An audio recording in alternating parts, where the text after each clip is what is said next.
오늘 우리가 읽은 말씀을 가지고 야곱의 축복 이 첫 번째 시간을 가질 때 깨닫는 은총이 있기를 주님의 이름으로 축원합니다.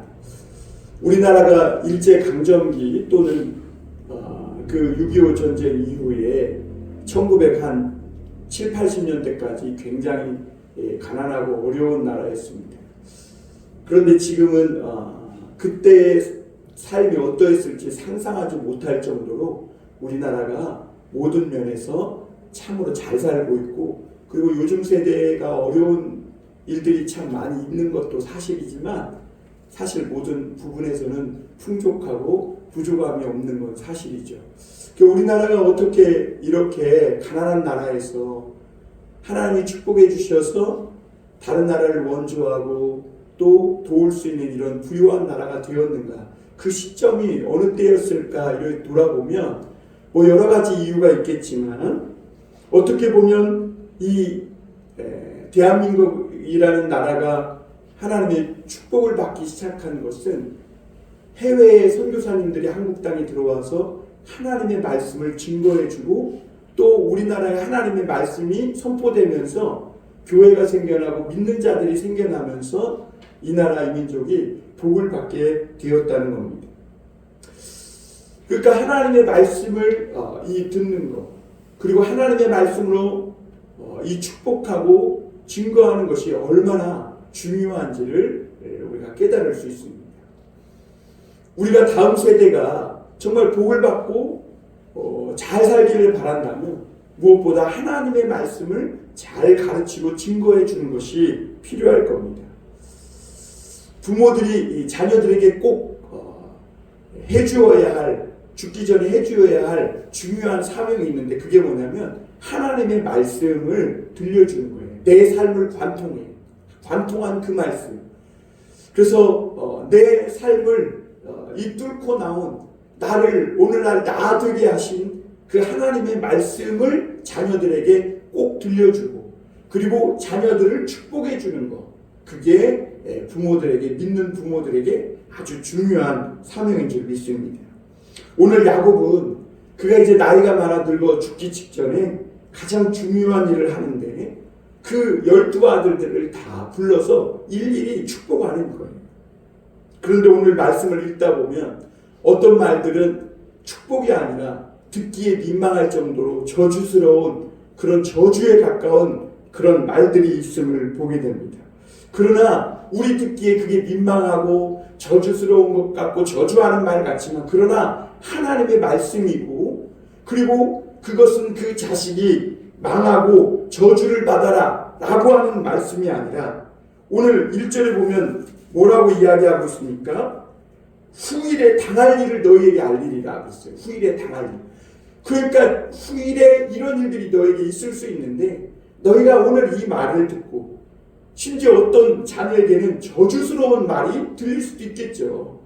그럼 어떻게 해야 되겠어요? 그 저주스러운 말을 듣고 변화되고 또 깨닫고 그런 부분들에 대해서 조심해서만 살면 저주가 축복으로 바뀌고, 그리고 잘못된 이런 큰 실패가 오히려 기회의 그런 축복의 기회로 바뀌어질 수 있음을 말하고 있는 것이죠. 그러므로 하나님의 말씀은 듣기 민망하든 저주스럽든 그것이 우리에게는 결국 믿음으로 아멘해서 듣기만 하면 언제든지 축복으로 바뀌어질 수 있는 줄 믿습니다.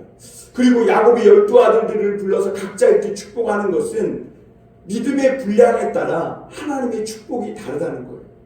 하나님은 우리를 구원해 주셨어요. 이 구원에 있어서는 모든 사람들이 예수님을 믿으면 믿는 그 믿음으로 말미암아 구원해 주세요. 그러나 이 땅에 살아가는 동안 하나님이 축복해 주시는 그 축복의 비결은 다르다는 거예요. 축복의 분량은 다르다는 거예요. 믿음에 따라 이 축복이 각자에게 주어진다는 것이죠. 오늘 첫 번째로 우리가 생각해 볼 것은 이 르우벤의 물 끓는 듯한 그런 성격입니다. 야곱은 12아들들을 불러서 축복해 주면서 그 아들 한 명 한 명을 향하여 하나님의 말씀을 들려줍니다. 이것은 야곱이 그냥 덕담해주고 좋은 소리 해주는 게 아니라 야곱의 인생을 뚫고 관통했던 그 하나님의 말씀. 그래서 야곱을 이스라엘이 될 수 있도록 변화시킨 그 축복의 말씀을 하고 있는 것이죠. 야곱은 원래 어떤 자예요? 발뒤꿈치 잡는 자고 사기꾼이고 다른 사람을 넘어지게 하는 그런 사기꾼이라는 뜻이에요. 그러나 그랬던 이 야곱이 자기의 잘남과 똑똑함을 믿고 남을 짓밟고 사기치고라도 성공하기를 바라며 살았던 이런 야곱이 하나님의 말씀으로 연단받고 또 고난을 통해서 그가 남들을 축복해주는 이스라엘로 변화를 받게 되었다는 것이죠. 그래서 그 야곱의 생애를 뚫고 관통했던 야곱이 이스라엘로 바뀌어질 수 있도록 그를 연단하고 변화시켰던 그 하나님의 축복의 말씀을 오늘 12 아들들에게 들려주고 있는 거죠. 1절 2절 다시 한번 보겠습니다. 야곱이 그 아들들을 불러 이르되 너희는 모이라. 너희가 후일에 당할 일을 내가 너희에게 이르리라. 너희는 모여 들으라. 야곱의 아들들아 너희 아버지 이스라엘에게 들을지어다. 여러분, 복을 받기 위해서는요, 일단 모여서 하나님의 말씀을 듣는 게 중요해요. 하나님의 말씀을 듣지 않으면 복도 없어요. 우리나라가 가난에서 원조받던 나라가 어떻게 다른 나라를 원조해주는 축복의 나라가 되었는가? 하나님의 말씀을 모여서 들으면서 시작된 거예요. 그래서 야곱은 12 아들들을 다 불러 모읍니다. 모이라는 거예요. 그리고 그 아버지 야곱으로부터 하나님의 말씀을 들으라는 것이죠. 앞서 말씀드린 대로 이 야곱이 자식들을 축복해 주는 것을 보면 어떤 말들은 사람이 없는 곳에서 그냥 나에게만 조용히 이렇게 말씀해 주면 안 되나, 그럴 정도로 정말 민망한 말이 있어요. 그런데 왜 야곱은 12 아들들을 다 불러서 어떤 말은 정말 듣기 민망하고 저주에 가까운 이런 말을 하느냐? 왜냐하면 이 말들이 어떤 한 사람에게 이렇게 아들에게만 하는 말이 아니라 사실은 다른 사람에게도 그러한 지질이 있고 또한 그런 위험성이 있기 때문에 모두가 다 들으라고, 그래서 그 자식들 모두 듣는 가운데에서 그런 민망스럽고 저주에 가까운 그런 말일지라도 가감없이 하나님의 이름으로 이 축복의 말을, 마지막 유언의 말을 하는 것을 볼 수가 있습니다. 그러므로 여러분, 책망과 이 저주에 같은 그런 말일지라도 부모님이 나에게 싹수가 노래라는 이런 정말 듣기에 거북한 그런 책망의 말일지라도 그런 말을 들을 때 그 말을 부끄러워하고 분노를 품을 게 아니라 그게 하나님의 말씀으로 들려져서 아멘 하고 맞습니다, 나는 그런 자입니다 라고 인정하고 하나님의 말씀으로 아멘하여 받아들이면 그때 하나님이 그 야곱이 이스라엘로 변한 것처럼 저주가 내 삶의 축복으로 바뀌어지도록 하시는 놀라운 은혜가 있게 된다는 것이죠. 3절에 보면 야곱이 그 장자 르우벤에게 하는 말입니다. 르우벤아, 너는 내 장자요, 내 능력이요, 내 기력의 시작이라. 위풍이 월등하고 권능이 탁월하다마는 물의 끓음 같았은즉 너는 탁월하지 못하리니 내가 아버지의 침상에 올라 더럽혔음이로다. 그가 내 침상에 올랐었도다. 이렇게 말합니다. 르우벤은 야곱의 장자예요. 그런데 이 장자의 특권을 상실했어요. 원래 장자는 아버지의 재산뿐만 아니라 모든 축복을 이어받는 사람이거든요. 그런데 그 장자권을 잃어버렸을 뿐만 아니라 동생들에게도 신뢰와 존경을 받지 못하는 그런 형제가 되었어요. 원래 르우벤은 야곱의 오늘 말을 들으면 굉장히 총기가 있고 똑똑하고 유능한 아들이었음을 볼 수가 있습니다. 그런데 이 르우벤의 출발은 이 능력도 있고 월등하고 권능이 탁월한 그런 좋은 출발을 했지만, 그러나 이 르우벤의 마지막은 그렇지 못했어요. 왜 그러냐면 이 르우벤이 넘치는 끼와 이 욕망을 주체하지 못하고 아버지의 침상에 올라 더럽힘으로 심각한 범죄를 저지름으로 이 축복을 날려버린 거예요. 야곱은 너는 내 장자요 나의 능력이요 나의 기력의 시작이라고 그랬죠. 르우벤은 야곱의 맏아들로서 사실 야곱이 한창 고생할 때 태어난 첫 아들이에요. 그때 야곱은 굉장히 삶이 힘들었어요. 라반의 밑에서 뛰는 놈이 왜 나는 놈이 있다고. 이 야곱은 그 외삼촌 라반에게 20년 동안을 속고 억울한 일을 많이 당하며 참 힘든 시절을 보내던 그때 이 르우벤이 태어났어요. 그래서 이 야곱은 이 르우벤을 나의 기력의 시작과 같은 아들이다 이렇게 표현을 합니다. 야곱이 아무리 힘들고 어려웠지만 그럼에도 참을 수 있었던 것은 이 르우벤 장자가 태어났고 또 이 르우벤을 향한 야곱의 기대가 굉장히 컸기 때문에 그래요. 그래서 야곱은 이 르우벤을 향하여 뭐라 그래요? 위풍이 월등하고 권능이 탁월하다마는 이렇게 말해요. 그러니까 이 야곱이 장자 르우벤을 향한 기대감이 얼마나 컸었는지를 오늘 말씀하고 있는 거죠. 르우벤은 아버지 야곱의 기질과 머리를 물려받았는지 참으로 똑똑했고 능력이 있었고 정말 어디 하나 부족한 부분이 없이 훌륭한 그런 사람이었습니다. 그런데 이 르우벤이 세상적 머리, 기질, 이 총기, 똑똑함 이런 것은 탁월했을지는 모르지만 신앙적으로 훌륭한 사람은 아니었어요. 그러니까 믿음이 없는 거예요.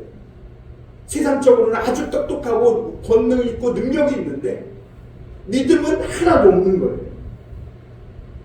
그리고 성령 충만한 사람도 아니었어요. 그러니까 결코 세상적으로는 똑똑하고 잘났지만 능력이 있는 것 같지만 하나님의 복을 받을 만한 그런 사람은 못 되었음을 보게 됩니다. 그래서 4절에 보면 앞서 읽었듯이 이 르우벤은 그 기질이 물에 끓은 것 같다 그랬어요. 여기서 물에 끓으면 분노나 이런 것도 이야기하지만 여기서 야곱이 말하는 물에 끓음과 같은 그 기질은 안에 욕정을 말하는 거예요. 욕망. 그래서 이 르우벤은 한번 그 속에서 욕망이 발동되면 통제가 안 되는 거예요. 막 끼가 넘쳐서 주체를 못하고 한번 정욕이 발동하면 그것을 제재하거나 통제한 그런 어떤 성품이 못됐던 것이죠. 물에 끓음이라 이렇게 표현한 것은 끓는 물에는요 그것을 손을 잘못 떼었다가는 데이는 거예요. 여러분 성적인 범죄가 그렇죠. 성적인 범죄는 나도 데이고 상대도 데이는 거예요. 르우벤은 이 정욕에 한번 솟구치니까 통제가 안 돼가지고 결국에는 자기의 아버지 야곱의 여종과 아버지의 침상에 올라 더럽혔다는 것을 오늘 야곱이 말하고 있어요. 그래서 내가 아비의 침상에 올라 더럽혔습니다. 르우벤이 탁월하고 위풍이 월등하고 권능이 탁월하지만 그리고 야곱의 아버지의 기력의 시작과 같은 그런 사람이었지만 그러나 그가 그런 삶을 살지 못한 것은 그 안에 솟구치는 정욕을 통제하지 못하고 아버지의 침상에 올라 아버지의 침상을 더럽혔기 때문이라고 말하고 있음을 보게 됩니다. 여러분 이 르우벤이 장자이면서도 이스라엘의 장자가 못된 건 왜 그러냐면 도덕적으로 아주 심각한 범죄를 저지른 후에 탁월한 능력과 위풍이나 권능이나 이 존경을 한 번에 다 상실해버린 거예요. 하나님의 사람들에게 가장 무서운 것이 뭐냐면 도덕적인 실패예요. 특히 이 성적 범죄는 하나님을 믿는 사람들에게 용납되지 않아요. 잘. 그래서 한 번만 성적 범죄를 저지른 것이 드러나면 그냥 아웃돼 버리는 거예요. 그리고 하나님을 믿는 사람들에게 왜 죄에 빠지면 안 되냐면 한 번 죄에 빠지면 죄의 종이 되어버리기 때문에 하나님의 종에서 죄의 종이 되기 때문에 그래서 죄의 종이 되면 하나님을 위해 할 수 있는 것이 아무것도 없기 때문에 야곱이 저주스러운 이 축복을 르우벤에게 한 것은 앞으로 르우벤아 너는 죽었다 생각하고 살라는 거예요.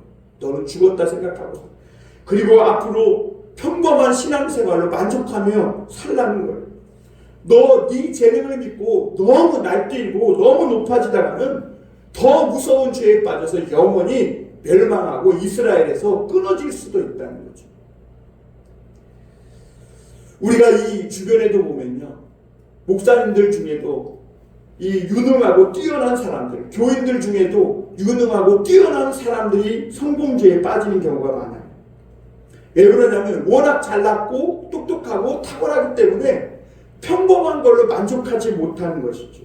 그 주변에 많은 그 여자들이 들끓고 결국에는 그걸 제지하거나 절제하거나 요셉처럼 통제하지 못했을 때 심각한 범죄에 빠지고 나도 망하고 남도 망하게 된다는 것이죠. 세상에서 가장 위험한 사람은 자기 자신이라는 것을 우리가 잘 깨닫고 살아야 합니다.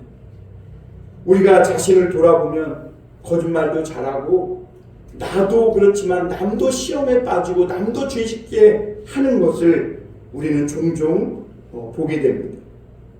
하나님의 일을 할 때 우리 믿는 자들에게 중요한 걸 한 것이 뭐냐면 자신을 쳐서 하나님의 말씀 앞에 복종시킴으로 죄에 빠지지 않는 것이 중요해요. 하나님을 일을 얼마나 크게 했나, 얼마나 막 훌륭한 업적을 쌓았나 이게 중요한 게 아니라 내 자신을 통제하고 쳐서 복종시켜서 죄에 빠지지 않는 것. 그래서 다른 사람도 죄에 빠지지 않도록 하는 것. 이게 가장 중요하다는 겁니다. 그래야 끝까지 탁월하고 유능한 하나님이 주신 위풍과 능력을 이 발휘하며 살아갈 수 있는 것이죠. 그래서 야곱은 르우벤에게 르우벤아 너 앞으로는 잘난 척 하지 말고 이제 너는 하나님의 말씀 속에서 죽었다 생각하고 그 말씀에 순종하며 평범하게 살아라. 그게 네가 큰 축복을 받는 비결이라고 말씀하고 있는 것이죠. 오늘 우리가 두 번째 생각해 볼 것은 시므온과 레위의 혈기입니다. 시므온과 레위는 야곱의 두 번째, 세 번째 아들인데 사실 이 르우벤이 장자권을 물려받지 못했다면 누가 받아야 돼요? 시므온이나 레위가 장자권을 물려받는 것이 당연해요. 그러나 시므온도 레위도 장자권을 물려받지 못해요. 왜냐하면 시므온, 이 레위 두 형제의 기질이 너무 잔인하고 폭력적이고 너무 공격적이기 때문입니다. 우리가 잘 알다시피 이 디나 사건으로 인해서 시므온과 레위는 세겜 족속 전부를 하나님의 이름으로 사기쳐가지고 할례받게 만든 후에 칼을 들고 와서 온 족속을 다 멸해버리잖아요. 그때 야곱은 이 두 아들들을 책망하면서 너희로 하여금 우리로 큰 위기 가운데 빠지게 만들었다고 하면서 이 시므온과 레위를 책망했던 것을 보게 됩니다. 이 시므온과 레위는요, 다른 아들들과 달리 항상 시므온과 레위 이렇게 한 묶음으로 취급되고 있는 걸 볼 수 있는데 왜 그러냐면 이 시므온과 레위는요 좋은 일이 아니라 나쁜 일에는 서로 짝짝꿍대가지고 죽이 잘 맞는 거예요. 시므온과 레위가 좋은 일에 죽이 잘 맞으면 얼마나 좋겠어요. 선한 일을 위해서 착한 일을 위해서 죽이 잘 맞아가지고 복스러운 일을 하면 좋은데 시므온과 레위는 좋지 않은 일, 나쁜 일, 악한 일에 죽이 잘 맞아서 서로 모의하고 또 연합했던 것을 보게 됩니다. 그래서 시몬과 레위는 늘 이렇게 함께 취급되고 있는 것이죠. 5절 한번 보겠습니다. 시몬과 레위는 형제요 그들의 칼은 폭력의 도구로다 그랬어요. 여기서 형제라는 것은 뭐 그들이 형제이기도 하지만 남을 해치고 괴롭히고 못된 짓 할 때는 서로 아주 죽이 잘 맞는 두 사람이라는 뜻이에요. 그리고 야곱은 그들을 잔해하는 기계로다 이렇게 표현하고 있습니다. 폭력의 도구로다. 잔해하는 기계로다. 이 두 형제는 다른 사람을 살리는 도구가 되지 못하고 죽이고 망하게 하고 잔해하는 그런 폭력의 도구와 같은 삶을 살았음을 보게 됩니다. 그래서 6절에 보면 야곱이 이렇게 말하죠. 내 오나 그들의 모의에 상관하지 말지어다. 내 영광아 그들의 집회에 참여하지 말지어다. 그들이 그들의 분노대로 사람을 죽이고 그들의 혈기대로 소에 발목 힘줄을 끊었습니다. 그랬어요. 이들의 이 모의에 참여하지 말고 상관도 하지 말라고 야곱은 이야기하고 있습니다. 사실 이것이 하나님을 믿는 사람들의 올바른 가치관이고 올바른 정신이죠. 하나님을 믿는 사람은요, 왜 나쁜 일에 모의하잖아요. 남을 해치고 망하게 하고 안 되게 하는 일에 뜻을 함께하지 않는 사람들이 바로 하나님을 믿는 사람들이에요. 그래서 남을 해치고 반역하고 못되게 하는 이런 일에는, 그런 대화에는 끼지도 말라는 거예요. 남 막 악하게 정죄하고 막 흠잡고 뒷담화하고 이런 일, 저주하는 막 이런 것들은, 그런 대화에는 상관도 하지 말고 끼지도 말라. 그게 하나님 믿는 사람들이 복받는 비결이라는 거예요. 그런 것을 성령을 거역하는 거예요. 성령. 시몬과 레위는 소의 힘줄까지 끊었다고 합니다. 말의 힘줄은 전쟁에서 하나님만 의지하고 다른 것을 의지하지 말라고 말의 힘줄을 끊으라고 하나님이 명령을 하셨어요. 그런데 소는 전쟁할 때 쓰는 짐승이 아니잖아요. 소는 밥 깔고 주인 도와주는 일을 하는 건데 소의 힘줄까지 끊었다고 말합니다. 이것은 이 시므온과 레위가 지나친 거예요. 지나친 거. 다른 사람의 작은 실수나 결정까지 용납하지 못하고 지나치게 이 거룩을 추구하면서 오히려 거룩이 아니라 더 심한 분노와 이 혈기로 더 큰 상처를 입힌 것을 말하고 있는 것이죠. 시므온과 레위는요, 어렸을 때 다투는 두 어머니 사이에서 자랐어요. 그러니까 충분히 사랑을 받지 못한 거예요. 그러니까 열등감과 이런 사랑받지 못한 이 두 가지가 합쳐졌을 때 분노를 통제하지 못하고 너무 지나치게 완벽하려고 추구하다 보니까 과유불급이라고 소의 힘줄까지 끊어버리는 지나친 이런 행동을 하는 것을 보게 되는 것이죠. 그러니까 남자들이 부모 사랑받지 못하고 열등감에 있으면 지나친 거룩을 추구하게 되고요. 여자들도 그러면 남편에게 지나친 거룩을 요구하게 되는 거예요. 7절에 보면 그 노여움이 혹독하니 저주를 받을 것이요 분기가 맹렬하니 저주를 받을 것이라. 내가 그들을 야곱 중에서 나누며 이스라엘 중에서 흩으리라. 야곱이 시므온과 레위를 향해서 한 말을 보면 이게 저주 같지만 사실은 축복의 말인 것을 우리가 알 수 있습니다.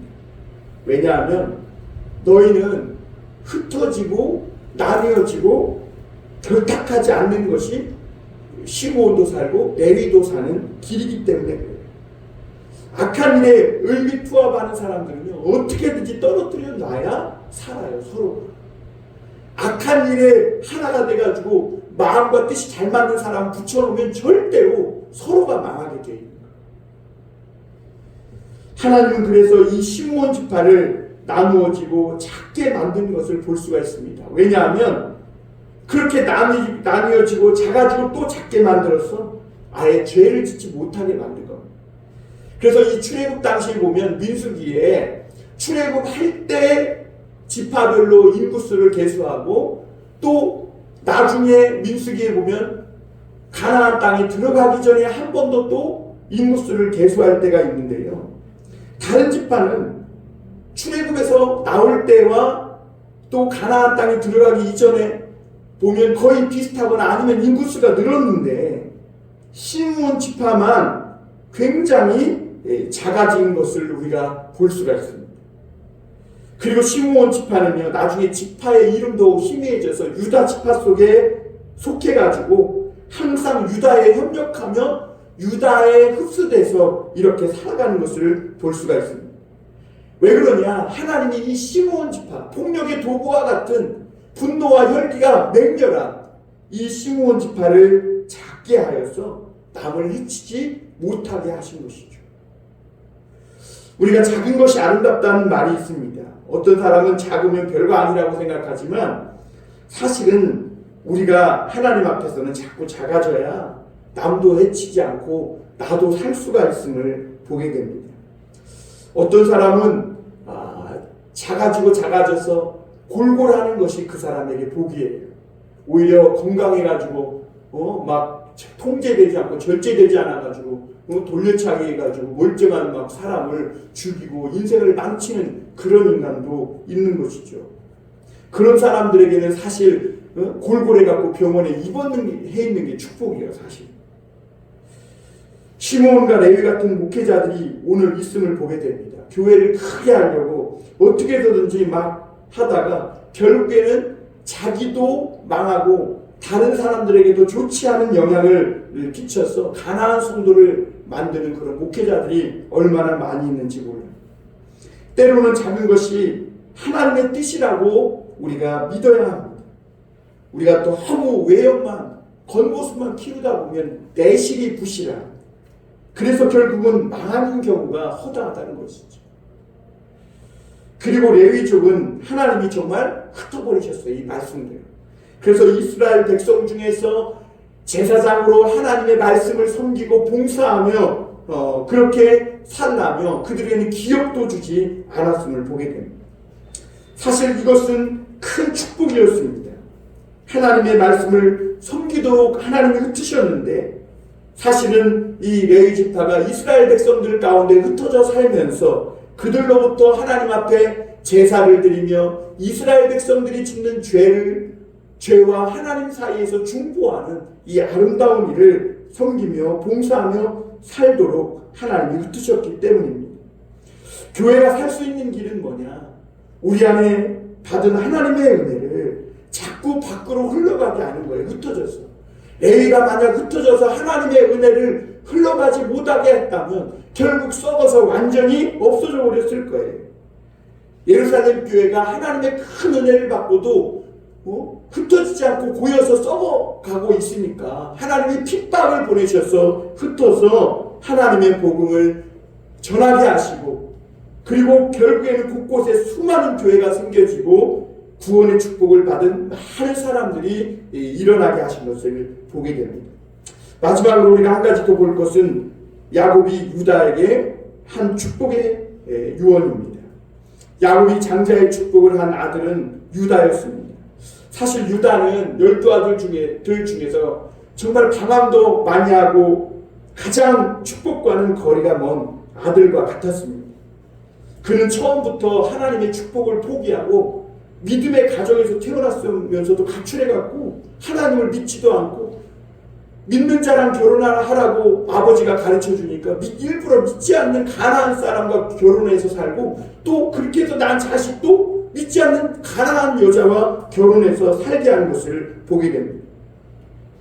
그런데 이 유다가 그럼에도 불구하고 하나님의 축복의 장자로 그런 축복을 받을 수 있었던 이유는 뭐냐면 그가 나중에 회개하고 하나님 말씀으로 확실하게 믿고 돌아왔기 때문입니다. 오늘 우리도 마찬가지예요.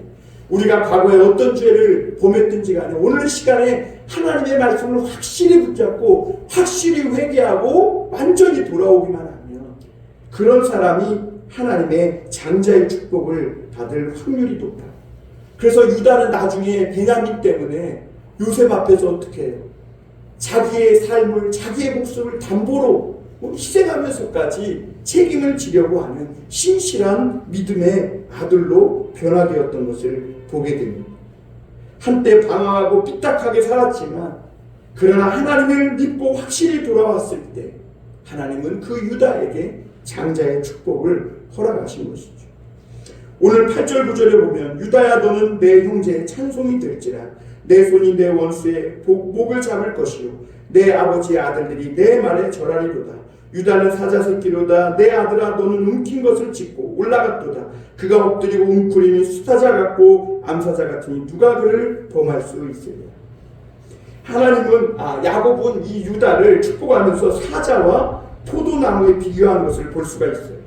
사자는 능력과 힘을 말합니다. 포도는 기쁨과 풍성함을 의미해요. 유다는 원수의 목을 잡을 거라 그랬어요. 쓸데없이 짐승처럼 할 일 없이 돌아다니면서 엄한 생명을 사냥하는 그런 짐승들, 원수들의 목을 잡아가지고 남을 더 이상 해치지 못하는 마귀 잡는 하나님의 능력의 사자로 쓰임받을 거라는 거죠. 그래서 형제들의 찬송이 될 것입니다. 사자는 놀라운 정복력으로 다른 짐승들을 사냥합니다. 그렇듯이 유다는 이 사자와 같은 능력으로 다른 그 마귀를 원수의 목을 휘어잡고 또 하나님의 은혜로 빼앗긴 영혼들을 사로잡아 하나님의 백성으로 하나님의 자녀로 만드는 탁월한 능력을 가졌다는 것입니다. 그리스도는 누구든지 하나님의 말씀으로 은혜로 휘어잡은 사람은 절대로 놓지 않아요. 그래서 예수님은 나의 손에서 너희를 빼앗을 자가 없다 이렇게 말씀하셨어요. 유다가 이렇게 능력의 사자가 된 것은 그가 하나님의 말씀을 믿고 돌아왔기 때문에 그래요. 그러므로 오늘 우리도 이런 능력 있는 삶을 살려면 확실히 예수님의 손에 붙잡혀서 하나님의 말씀에 붙잡힌 삶을 살 때 우리도 유다와 같은 그런 능력으로 원수의 목을 잡고 은혜로 다른 사람들의 영혼을 사로잡아 하나님께 인도해가는 사람이 된다는 것이죠. 오늘 11절 12절에 보면 그의 나귀를 포도나무에 매며 그의 암나귀 새끼를 아름다운 포도나무에 맬 것이며 또 그 옷을 포도주에 빨며 그 복장을 포도즙에 빨리로다. 그의 눈은 포도주로 인하여 붉겠고 그의 이는 우유로 말미암아 희리로다 그랬어요.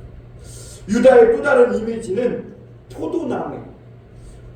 오늘 나귀를 포도나무에 맨다 그랬어요. 나귀는 아주 고집스럽고 통제가 안 되는 그런 대표적인 짐승이에요. 근데 이 짐승을 포도나무, 아름다운 포도나무에 매면 어떻게 되는 거예요?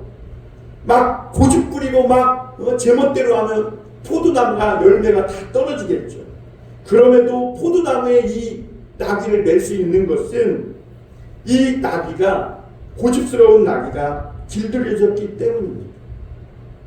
그래서 포도나무에 매어도 반항하지 않고 그리고 얌전히 이 자리를 지키고 있는 것이죠. 그리고 하나님을 위해 쓰임받은 준비된 그런 짐승이 되는 것이죠.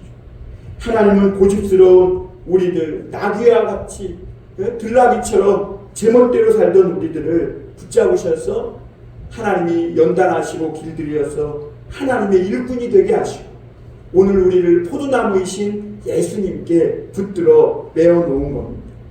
그리고 예수님은 오늘 우리들에게 세술과 성령을 충만히 부으셔서 기쁨과 풍성한 하나님의 은혜로 주님을 따라 살도록 우리를 인도하고 계신 겁니다.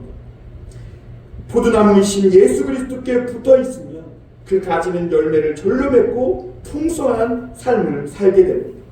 그리고 오늘 10절에 보면 이 규는 왕권을 말하는데 이스라엘은 결국 나라가 될 것이고 그 다스리는 자가 유다 지파에서 올 것을 말씀하고 있는 겁니다. 실로에서 온다는 것, 거기 보면 10절에 보면 이런 말씀이 있죠. 실로가 오시기까지 이르리니 그에게 모든 백성이 복종하리로다.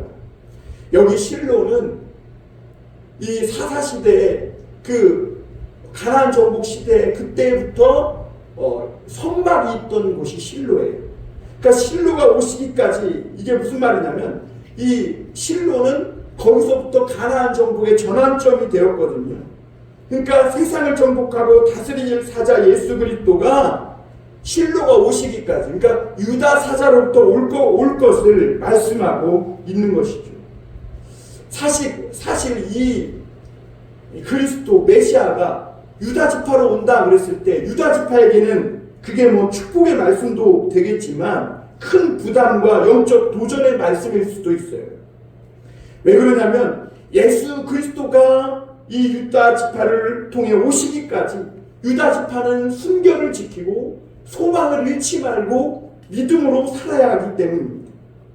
그런데 결국 실로에 대한 그 소망을 품고 산 유다 지파는 죄에 덜 빠지게 되고 소망 가운데 주님을 바라보며 이 실로를 통해 유다 지파를 통해 하나님이 오시기까지 그들은 믿음으로 살았었음을 보게 됩니다. 오늘 우리는 다시 오실 예수 그리스도를 소망하며 삽니다. 우리가 만약 그 소망이 없었다면, 주님이 다시 오셔서 우리를 축복해 주실 것이라는 그 믿음이 없었다면 오늘 우리는 세상의 그 세찬 고난 풍파 속에 휩쓸려 떠내려가고 말았을 겁니다. 야곱은 오늘 우리에게 중요한 경고를 하고 있는데 성도에게 가장 위험한 것은 죄에 빠지는 겁니다. 죄는 한 번 빠지면 장자권이고 하나님의 특권이고 축복이고 한 번에 날려버리도록 만드는 것입니다. 그러므로 우리가 혹 죄를 지었다면 가능한 한 빨리 하나님 앞에 회개하고 유다처럼 확실히 하나님의 말씀으로 돌아와 예수님께 붙잡힌 삶을 살아야 합니다.